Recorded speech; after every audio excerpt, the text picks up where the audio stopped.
दिल्ली के मंत्री सत्येंद्र जैन को राहत नहीं मिली है। बड़ी खबर जो आ रही है, मनी लॉन्ड्रिंग के आरोप में ईडी द्वारा गिरफ्तार किए गए दिल्ली सरकार के मंत्री सत्येंद्र जैन को जमानत नहीं मिली है। जमानत अर्जी को दिल्ली के राउस एवेन्यू कोर्ट ने खारिज कर दिया है और जमानत देने से इनकार कर दिया है। इस वक्त की बड़ी खबर यही है कि दिल्ली सरकार के मंत्री सत्येंद्र जैन फिलहाल जेल में ही रहेंगे, न्यायिक हिरासत में ही रहेंगे। राउस एवेन्यू कोर्ट से सत्येंद्र जैन को आज उम्मीद थी कि संभवतः उनको आज राउस एवेन्यू कोर्ट से राहत मिलेगी और उनको जमानत दे दी जाएगी कि उन्होंने हेल्थ ग्राउंड पर बेल की अपील की थी। और इस वक्त मेरे साथ जी मीडिया संवाददाता तरुण कुमार जुड़ चुके हैं। तरुण, अभी तो क्योंकि जस्ट ये फैसला आया होगा तो ये तो क्लियर नहीं हो पाया होगा कि किस ग्राउंड पे कोर्ट ने बेल को डिनाई किया है। देखिए, जो एक सेंटेंस में ऑर्डर हुआ, अभी डिस्क्रिप्टिव ऑर्डर आना भी बाकी है, लेकिन बेल एप्लीकेशन को रिजेक्ट कर दिया है गीतांजलि गोयल, जो कि स्पेशल जज थी यहाँ पर। और उन्होंने जो डिस्क्रिप्टिव ऑर्डर अभी टाइप हो रहा है उसमें यही समझा जा रहा है कि जमानत का कोई आधार बनता नहीं है। ईडी पहले ये क्लेम कर चुका है कि ये बहुत इनिशियल स्टेज के ऊपर इन्वेस्टिगेशन है और अगर सत्येंद्र जैन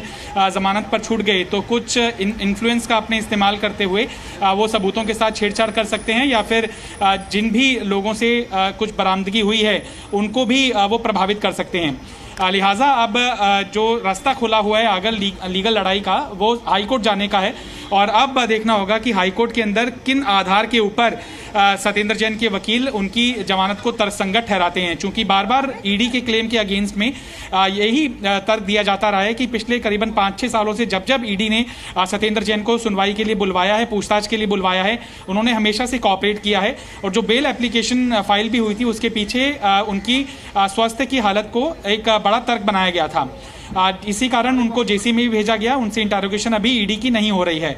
लिहाजा अभी भी वो जेसी के अंदर बने रहेंगे अगली सुनवाई तक, और उससे पहले ही हो सकता है कि उनकी तरफ से उनके एडवोकेट हाईकोर्ट का रुख करें कुछ रिलीफ के लिए। नहीं, और इसमें एक पहलू ये भी है क्यों जिस तरीके से उन्होंने हेल्थ ग्राउंड को सामने रखकर बेल एप्लीकेशन लगाई थी उसका भी काउंटर हो चुका था, क्योंकि उनके हेल्थ को लेकर कहा यह जा रहा था कि वो खुद से दवाई नहीं ले रहे हैं। उनको जो मेडिकल फैसिलिटी के जरिए उनको जो दवाई दी जा रही है उसको ले नहीं रहे, जिसके कारण उनकी तबीयत खराब हो रही है। तो एक ग्राउंड तो उनका वहां पर फेल हो जाता है। देखिए, तमाम तर्क हैं। जिस तरह से सत्येंद्र जैन से पूछताछ के दौरान उन्होंने कुछ एक पहलुओं के ऊपर ये कहा कि कोरोना से ग्रसित होने के बाद उनकी मेमोरी लॉस भी हुआ है और जिस जगह पर छापेमारी बीते रोज ईडी की हुई वो इसी से संबंधित है और इन्हीं तथ्यों के आधार पर ईडी पूछताछ भी कर रहा है। और इसका जब तर्क सत्येंद्र जैन की तरफ से दिया गया वो शायद कोर्ट ने भी गवारा नहीं समझा है, जिसके कारण उनकी जमानत याचिका को खारिज कर दिया गया है। जो अभी तक तथ्य सामने आए हैं, डिस्क्रिप्टिव ऑर्डर आने के ऊपर, डिटेलिंग ऑर्डर के आने के बाद पता लग पाएगा कि किन किन बिंदुओं के ऊपर राउस एवेन्यू कोर्ट को लगा कि ये तर्कसंगत नहीं है और ईडी के तर्क ज्यादा वैलिड हैं कि अगर जमानत के ऊपर सत्येंद्र जैन छूट जाते हैं तो कुछ वो सबूतों के साथ छेड़छाड़ कर सकते हैं या फिर गवाहों को प्रभावित कर सकते हैं या फिर जो भी और भी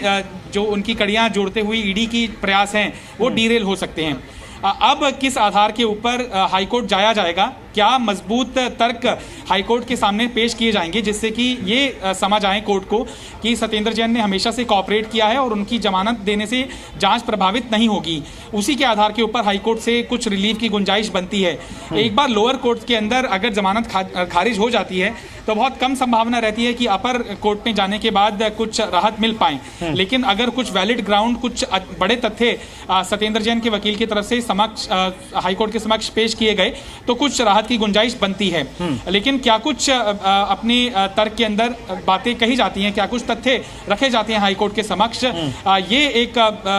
बड़ी गंभीर प्रक्रिया है जिससे अब वकीलों को दो चार होना पड़ेगा। क्योंकि अगर वहां पर भी हाईकोर्ट के अंदर भी याचिका अगर खारिज हो जाती है तो एक अंतिम पड़ाव सुप्रीम कोर्ट बचता है और सुप्रीम कोर्ट के अंदर अगर गया जैन की तरफ से उनके वकील गए तो वहां से भी दोनों कोर्ट के लोअर कोर्ट के ऑर्डर जब